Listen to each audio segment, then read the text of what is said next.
Hi, I'm Noam. I invented a heated massager for people with jaw pain, and I've been documenting every single thing from idea to going full-time to scaling up because everyone on YouTube loves building cool little one-off prototypes, but no one actually shows what it takes to bring a design to market and then actually make a bunch of money from it, which is by far the hardest part, by the way, and has been my lifelong dream. If you're an engineer, I gotta warn you, this video isn't very engineering heavy, but if you've dreamed of bringing a product to life, I'd argue what I'm documenting now is a lot more important. If you're interested in an in-depth recap of the journey, watch my last video, but the most important thing to know is that it is fully bootstrapped. My goal was to do everything from designing the circuit boards to casings to doing every bit of marketing, graphic design, customer service, and social media. It has been a roller coaster, which as of last episode was kind of stuck. We had reached 140,000 in total sales, which is incredible, but we were also sold out, which, if you can believe it or not, was sort of on purpose. The main reason for this pause was because I wanted to get my FCC certification. That's that little mark you've probably seen before, which means your product doesn't interfere with other electronics. And spoiler alert, we got it! Let's go! I'm not gonna lie, I was pretty nervous about this because I've heard of a lot of companies spending thousands and thousands of dollars to get compliant. But that's why I spent a lot of extra time reviewing my circuit board design and fixing all the spots where I found excessive electrical noise. My device is also not connected to the internet or any other devices, so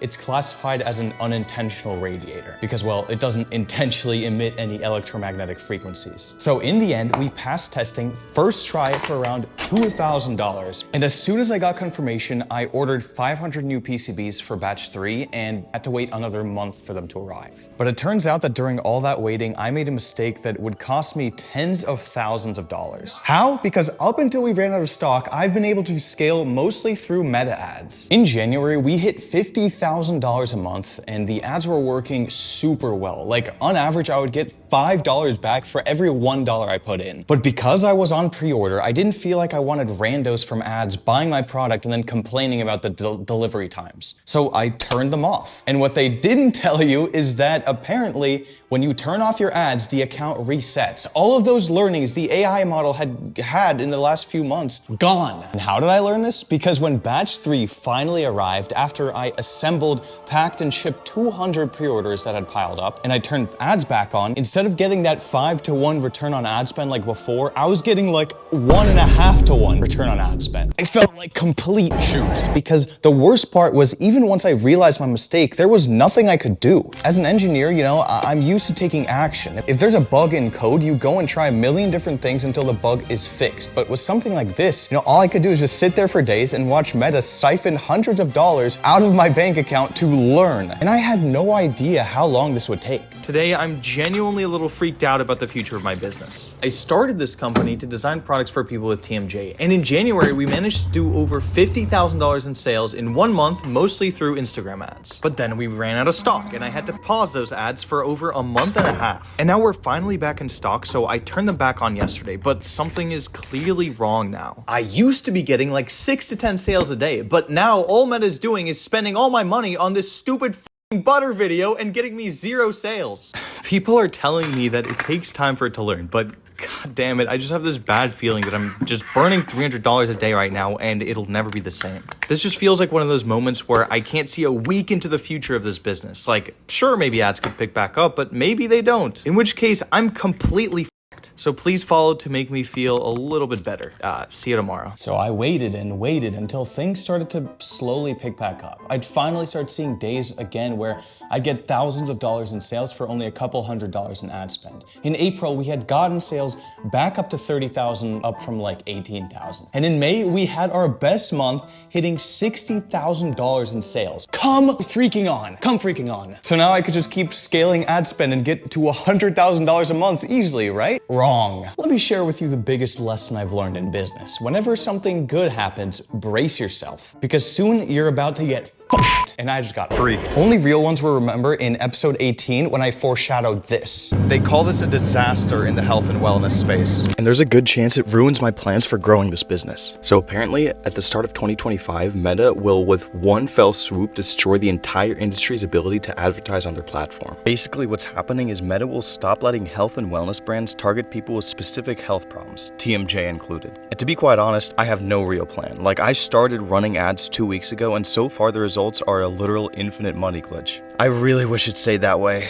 My hope is that when the update drops, someone will discover some workaround or another way to advertise. Maybe I'll just have to double down on organic and influencers, or maybe cold calling will work. The most important thing is that we'll figure it out. So follow to stay updated on my progress. I post every day. So yeah, it finally happened. We got flagged as a health and wellness account. As we speak, I'm working on some workarounds that have been working for other health and wellness brands. If they work, we're back in it. If they don't, let's just not think about that. No, but seriously though, because I just spent $1,200 to have my email flow redone. I just spent $5,000 to have my website redone.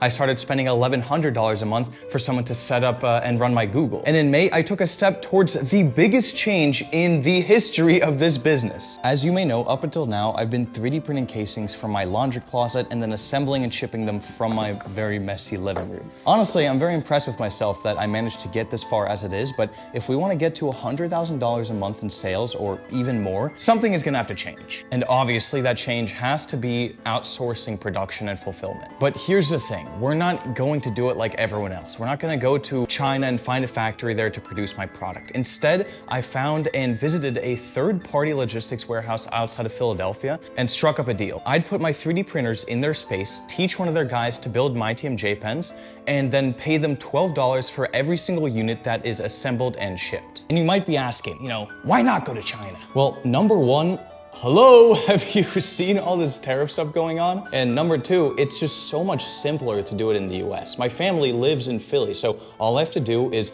drive up, stay with my family for a week or two, and train these guys up to build my product. Whenever there's an issue that comes up, I could just come visit, no problem, or call someone that I know to help. Well, if I had to produce in China, I'd have to fly there multiple times, which does sound fun, don't get me wrong, but it's not exactly the easiest method. And the simplicity means that I don't have to change the design. The devices get made the exact same way, except instead of me doing it, someone else does it. And guys, you have no idea how excited I am for this to happen. About having all my time open up, because my plan is to improve my TMJ pen, redesign it to be super sleek and quality and, perfect. Make some accessories for it as well. And after that, start designing more products for the TMJ community under the brand. If you're excited about that, you should definitely subscribe, because I feel like that's why you like this channel. You like to see the product design and blah, blah, blah. So yeah, a lot more of that is gonna be coming up. Speaking of brand though, remember how I said that whenever a good thing happens, something bad comes along with it? Well, here's the bad news. This entire time, we may have been infringing on a trademark. So now I am forced to do a rebrand, and it's been a lot more complicated than I ever could have imagined. You see, there's this app out there. It's called yourTMJ, and it has a trademark. My product is called yourTMJ Pen. So if you look really, really closely, you may be able to spot a similarity. There is an argument to be made that because the trademark is in a different category than mine, I'm not infringing. But it is honestly a little too close for comfort, so I decided not to risk it and just start rebranding to, drumroll, yourTMJ Pen. I bought new packaging, which recently just came in. I bought and switched to a new domain name. I changed the product name, my entire website. I filed a new trademark. I had to get new email addresses, change all my ads, all of my marketing, which means now I get to deal with the repercussions, which include customers being confused for a couple months and Google being confused for a couple months as well. I think the worst part right now is that if you look up TMJ Pen or something, it literally will not come up for Google Shopping. I don't know why. Hopefully it just fixed itself. Because it sucks. It's really stressful when all of these stupid things pile up at the same time. And I even have an even bigger thing that I have been working on that I can't even tell you about, so subscribe because I am really excited to reveal it, and I'm sorry that I can't right now. Next episode, I'll be able to show you guys the new production facility and how the whole transition and training is going, and hopefully ads are fixed and we have another record-breaking month. But as always, leave your questions in the comments below. I will try to answer all of them.